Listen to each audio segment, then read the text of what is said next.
All right, so let's talk a little bit about how you set your pinion depth in your axle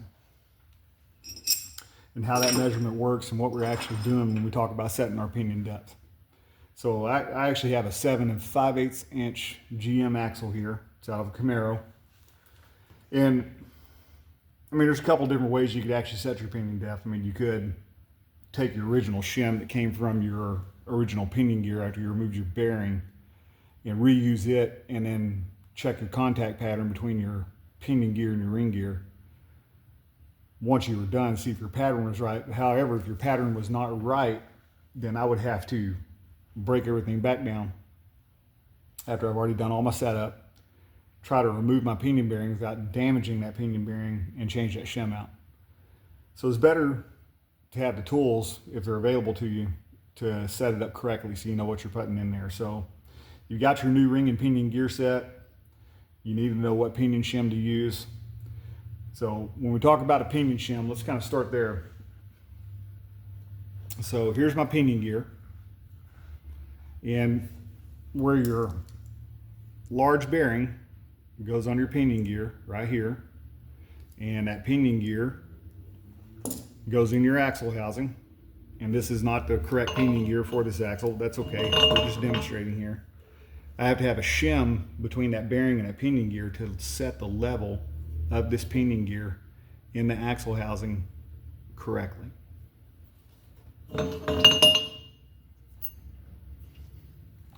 So in order to do that, there are different tools available to you. You know, it depends. Are we working on a Dana? Are we working on a Ford produced axle? Or are we working on an American axle, which is going to be real common in your General Motors products? I mean, there's different tools, there's different things out there depending on what you're using. Now, I have a Ford background and I have a GM background. Ford's tool set is a little different when it comes to pinion shim selection. However, we're really doing the same thing. But I mean, the tools are designed to work within the size of axle housing that you actually have. So that is very important. So I have my toolkit here. So take a look at this toolkit. This kit does 6 different sizes of GM axles, from a 6.5 inch axle all the way up to over a 9 inch axle. Of course, in the newer axles, they do have some different tool sets available for the newer axles. This axle, 2002 Camaro. So when I go into my kit, I have to make sure that I use all the right tools from the kit.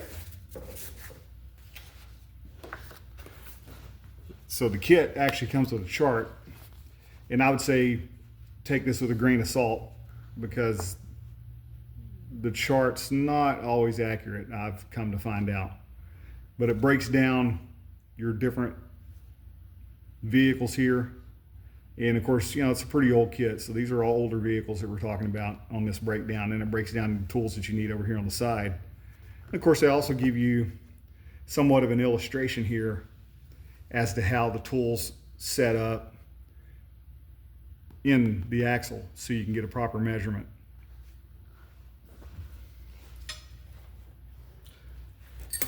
So I'm going to take my tools and start getting them set up. Make sure I get all the correct tools out of my toolkit. So as I'm getting my tools out and getting ready, we'll go over each tool number, and then we'll show you how these tools actually set up in this axle housing.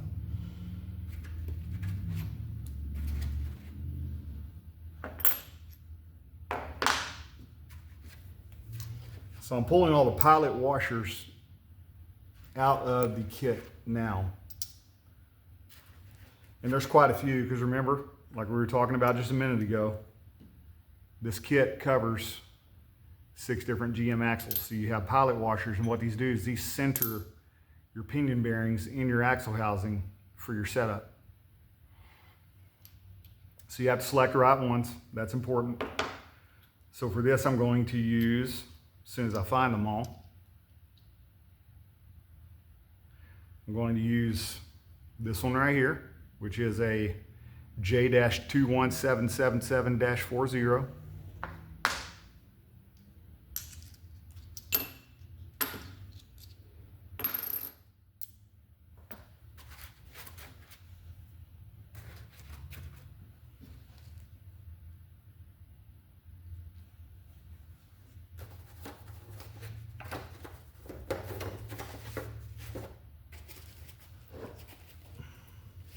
And I'm looking for my other pilot washer. It got put into the wrong place in the kit last time the kit was used.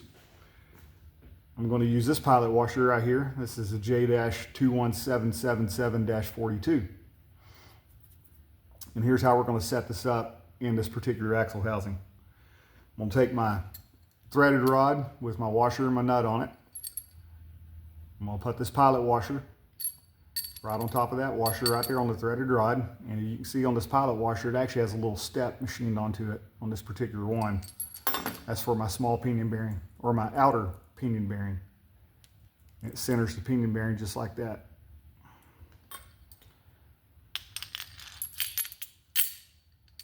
So I'm going to take this, put it into the axle housing. I'm going to take this smaller pilot washer, it's the one that ends in -40. That's going to align my large pinion bearing, or my inner pinion bearing, in my axle housing. And of course I'm going to have to adjust this to make sure I get it set to the proper depth. You do not want this pilot washer protruding up above the surface of your bearing, because I have a measuring surface that's going to sit here. If the pilot washer, when it's in the center of this bearing, if it sits up above the surface of this bearing at all, could make my measurement come out incorrect, and then I may end up with the wrong pinion shim in this axle. So you put your large pinion bearing in. Now we have that centered in the case. And I'm going to take this gauge block right here. It actually has two measuring surfaces on it. You see it, it's got one that's down low and one that's up high. 6.5 inch axle, and then your 7.5 and 7 5/8 axles right here on this surface. It's got a tool number right there on the side of it, J-23597-11. Since this axle set does cover 6 different axles, it's very important to get the correct tools out of the kit. This surface right here is flat all the way across the bottom, is the surface that's going to go down towards the bearing. And it's threaded, so we're going to attach it to the threaded rod. So let me get this in here. Okay, pinion bearings, when they're in your axle housing, they have a certain amount of preload on them. And of course, we're talking about how much we squeeze the bearings preload. So we have to simulate having a pinion set up in this axle, having a pinion gear set up in this axle, so we can measure to make sure we get the correct size pinion shim. I have to load this and put preload on these bearings, just like I was putting the actual pinion gear in here with the crush sleeve and everything that goes along with it. So we need to set this 20 inch-pounds. 20 inch-pounds of rotational force. So we're going to set this 20 inch-pounds now. So I'm going to turn my axle housing over.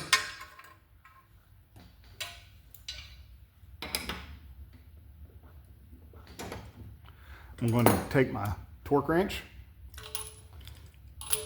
I'm going to set this to 20 inch-pounds. Right now it has no load on it whatsoever.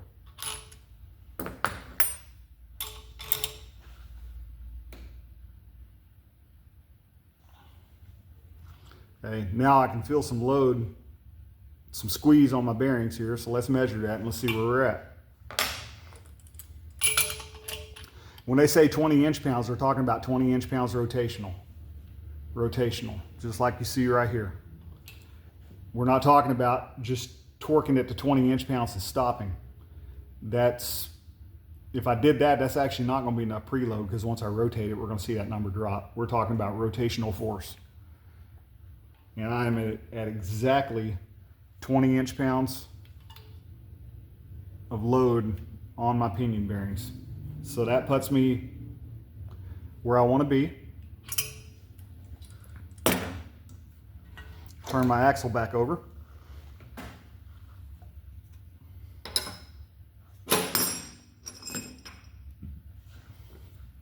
I need to position my gauge block, center it up in between where my two bearings are going to go, right here, because I need to measure off of this surface, so I need to have it configured correctly or in the right position in the axle. So I'm going to turn this just a little bit.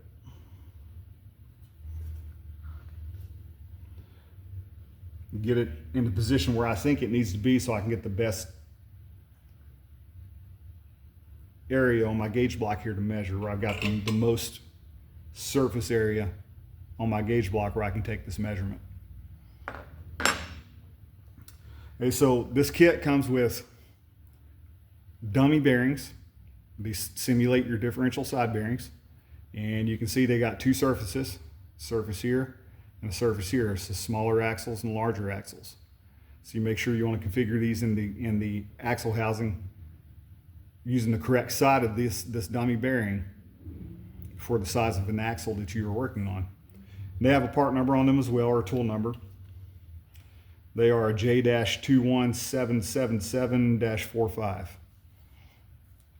And since I have a small axle here, I'm going to use the small side of these dummy bearings. But there's another piece that's going to go with this, and that's going to be an arbor that I'm going to use to take my measurement. Here's my arbor.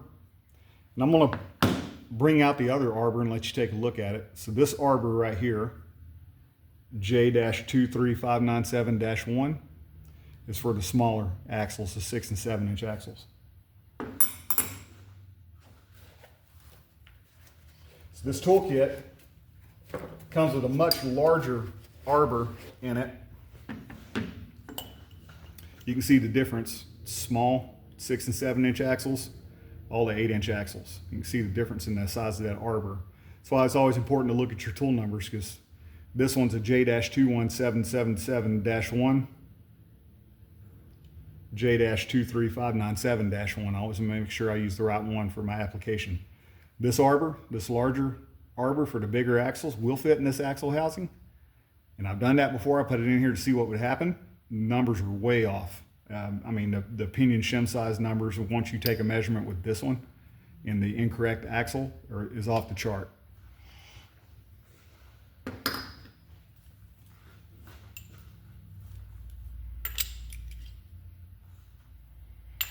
So let me get my arbor set up. I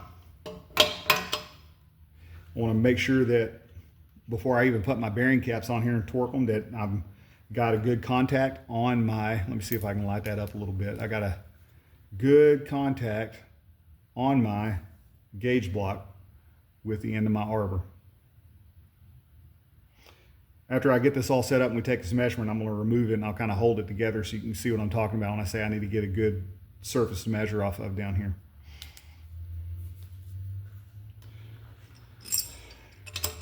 You're going to put your bearing caps on. It's going to be your next step.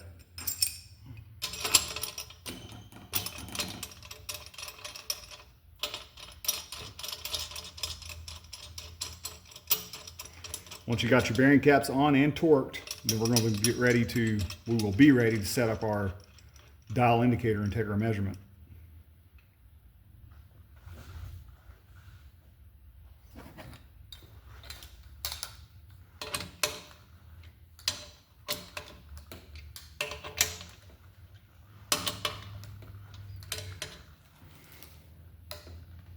A lot of these older GM axles, these smaller passenger car axles, this axle could have also been in an S10 in that day.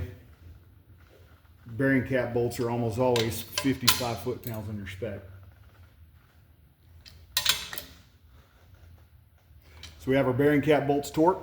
I'm going to take our dial indicator. It's going to attach to this little post that is machined onto this arbor here. And then when we set it on this surface, this is our measuring surface. If you watch the dial on that dial indicator, I'm going to put at least half a turn of preload on that dial indicator. But I like to put 1 full turn of preload on that dial indicator. As long as I don't bottom out that dial indicator completely, it's going to read for me. But if I do not put enough preload on it, what's going to happen is when I take this measurement, in between my measuring surface down here and the end of this dial indicator, it's going to leave a small gap there and my reading's not going to be correct. So this is a step that really kind of confuses people. They tell you to find your highest point of deflection here. So watch that needle on that dial indicator. You'll see that needle move one direction, then it stops and it starts going back the other direction. So right there where that needle stops and starts going back the other direction, they call that your highest point of deflection.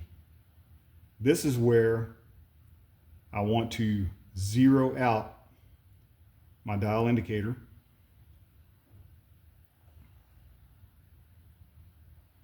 Now that we have that dial indicator zeroed out, I'm going to just double check it. Again, make sure my highest point of deflection is still at 0 on my dial indicator face here. Once we get there,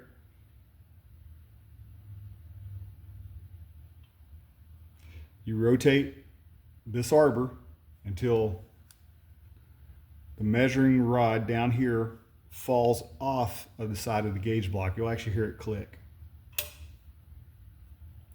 Whatever that dial indicator reads, that is the size pinion shim that you need to install. That dial indicator is reading 36 thousandths of an inch. I might be able to get in here. Let me see if I can get you a better look at that.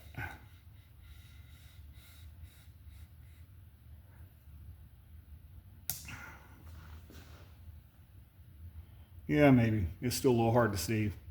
That dial indicator is reading 36 thousandths of an inch. That's indicating to me that I need a 36 thousandths of an inch pinion shim. So I need to get one of these that's 36 thousandths of an inch to go in between my pinion gear and my large pinion bearing. That's going to set my pinion at the proper depth in my axle housing. So let me move this camera out of the way. I want to take this apart and show you a couple more things here.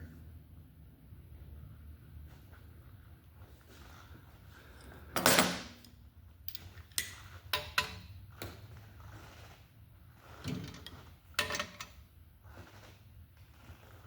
want to show you how this arbor works and how it contacts the gauge block so you get your proper measurement. And what we're actually doing, what we're actually measuring with the dial indicator.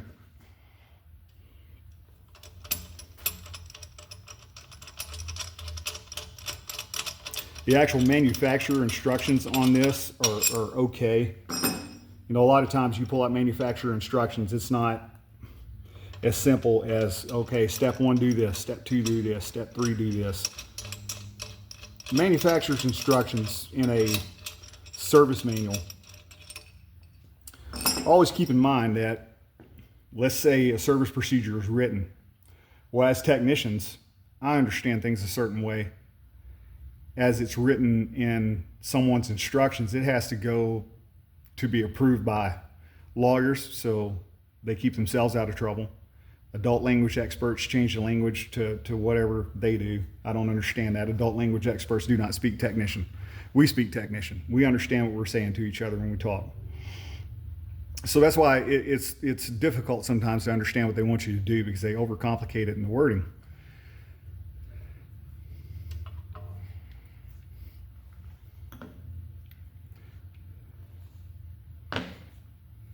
So if you look at the arbor here, and you can see where my dial indicator is touching this surface, my dial indicator is going to measure off the movement, the amount of movement on this surface here. Well, on the other side of that arbor, right here, that's what is contacting the gauge block. And this moves up and down. So as you're rocking this back and forth, it's moving up and down. And then when I get to that sweet spot where it's zeroed, I just drop it off the end of it. This moves down. And then it tells me what size shim I need on my dial indicator. And you can see that my dial indicator is still where it was earlier at 36 thousandths of an inch. So that is the correct size shim I need to get my pinion set correctly in this axle. The other gauge block that this kit comes with for the other axles looks quite a bit different. It actually has 4 measuring surfaces on it. 8 1/8 inch, 8 1/2 inch, 8 3/4 to 8 7/8, and a 9 3/8 inch axle. A GM actually has some 9.5 and 9.76 inch axles out there in the market now. Since I may be a little off on the year, but roughly 2014, different set of tools. So this does not cover any of the newer axles. If you're looking for one of these kits, sometimes you can find them on eBay. They're out there. They tend to be a little on the expensive side, though, so people know what they got. It's a great kit to have around, especially if you're doing a lot of driveline work. So let's talk about one more thing, and I do not see this too much on American Axles, which manufactures most of the axles for General Motors. American Axle Manufacturing. GM now has some General Motors corporate axles that are actually produced by General Motors, although I believe General Motors does own most of, if not all of, American Axle Manufacturing. Then you got some Colorados out there that a lot of those had Dana axles in them. So a whole variety of different axles that you might find in a GM product. So when you get a new ring and pinion gear set out of the box, one thing I'm going to tell you that happened to me is, maybe I'm a little too trusting, but I got a 342 gear set for a truck, a 4-wheel drive half-ton truck. Pulled it out of the box, put it all together, new bearings and everything, built this axle for this customer, put it all together, shipped it. Went and drove it, drove great. Well, the first time that customer put that truck in 4-wheel drive, and he drove it a few feet and it locked the whole drivetrain down, wouldn't move. So shame on me. I did not count the teeth on my ring and pinion gears and make sure that what they said was in the box was actually the gear ratio that was in the box. Instead of a 342 gear ratio, I had a box with a part number on it for a 342 gear ratio. In the box was a 373 gear. So the difference between those two ratios when they put it in 4-wheel drive, your gear ratios have to match front to rear.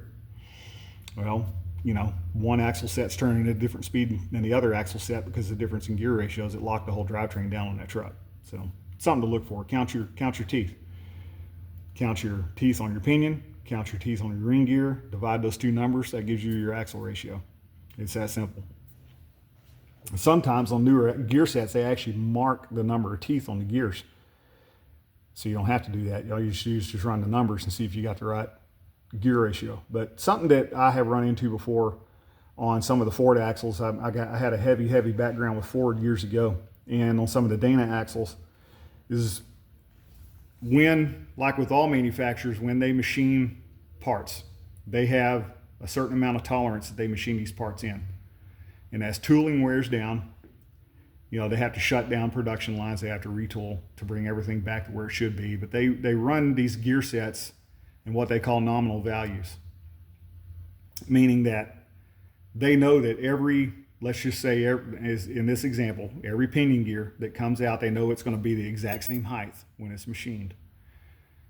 Whether we're talking about this surface here, or maybe in the shaft here leading up to where your yoke would go for your drive shaft. Well, as the tooling wears down, these change just a little bit. And like I said, I have not seen this too much on American axle, but I've seen it on a lot of Ford axles. You might get a pinion out of the box and you might see a number on it. Well, this number says -3. You might get one out of the box that says +1 or +4. Something along those lines. Well, what does that number mean? Well, that's very important. So I put this number on here as an example, just to bring this up. We measured 36 thousandths of an inch for the size of the thickness of pinion shim that we needed when we set up our tools in this axle housing. So my tooling and my setup told me I needed one of these that's 36 thousandths of an inch thick. Well, I get my new pinion out of the box and I look and I see here where it says -3. Take 3 thousandths away from what you measured. It would be a 33 thousandth shim that would go here to account for the difference in tolerance or variation in the machining of this pinion gear. Keep that in mind if you're building one of these and you see numbers like that on your new gear set. Hope this helps.